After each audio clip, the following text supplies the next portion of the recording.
জ্বালা জ্বালা গানে ডান্স করে রীতিমতো ভাইরাল বলে গেলেন দিঘি। সেই ছোট্ট দিঘিটা এখন দেখতে দেখতে বড় হয়ে গেছে। তিনি এখনও বিভিন্ন স্টেজ শো প্রোগ্রাম করেন, সিনেমা থেকে দূরে রয়েছেন। বাট তার সিনেমা থেকে দূরে থাকলেও তিনি তার ডান্সের জন্য এবং পোশাকের জন্য বিভিন্ন সময় নেটিজেনদের আলোচনার তোপের মুখে পড়েন। হঠাৎ করে তার বিভিন্ন ডান্স ভিডিও ইতিমধ্যে ভাইরাল হয়ে গেছে। সোশ্যাল মিডিয়ায় স্ক্রল ডাউন করলে দেখা যাচ্ছে দিঘির সেই ডান্স ভিডিও।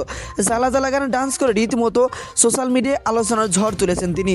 দিঘি একটা সময় তার অভিনয় দেখে যারা খুব আবেগপ্রবণ হতেন, এখন তারা দিঘিকে অনেক সময় সমালোচনার মুখে ফেলেন। তার একমাত্র কারণ তার ড্রেস আপ এবং তার লুক। আমরা বিভিন্ন সময় বিভিন্ন আর্টস অনুষ্ঠানে তাকে দেখতে পাই বিভিন্ন ড্রেস আপে, বিভিন্ন লুকে। তার লুকগুলো তাকে আলোচনার কেন্দ্রবিন্দুতে তুলে দেয়। তবে দিঘির যে ডান্স ভিডিও আপনারা দেখলেন, ডান্স ভিডিওগুলো আপনার কাছে কেমন লাগলো কমেন্ট করে জানান। আর দিঘির যতগুলো ডান্স ভিডিও ইতিমধ্যে সোশ্যাল মিডিয়া আপলোড হয়েছে, প্রত্যেকটি কিন্তু আলোচনার ঝড় তুলে দিয়েছে। সোশ্যাল মিডিয়ায় রীতিমতো ভাইরাল বনে গেছেন। শুধু দিঘি জ্বালা জ্বালা গানে ডান্স করেছেন এমনটা নয়, দিঘি কিন্তু সাথে সাথে কাপল ডান্স করেও কিন্তু আলোচনার ঝড় তুলেছেন দিঘি। তার প্রত্যেকটা লুকিং, প্রত্যেকটা ড্রেস আপ সব কিছু মিলে একদম সুপার হিট। তো এগুলো দেখে আপনার কাছে কি মনে হচ্ছে? ভিডিওর কমেন্ট বক্স উন্মুক্ত করা রয়েছে, আপনার মনের মতো কমেন্ট আপনি করে যান। অবশ্যই ভিডিওটি ভালো লাগলে চ্যানেলটি সাবস্ক্রাইব করবেন, পরবর্তী ভিডিও পেতে পাশে থাকা বেল বাটনটি চালু করে রাখবেন। দেখা হচ্ছে পরবর্তী কোনো নিউজ ভিডিওতে।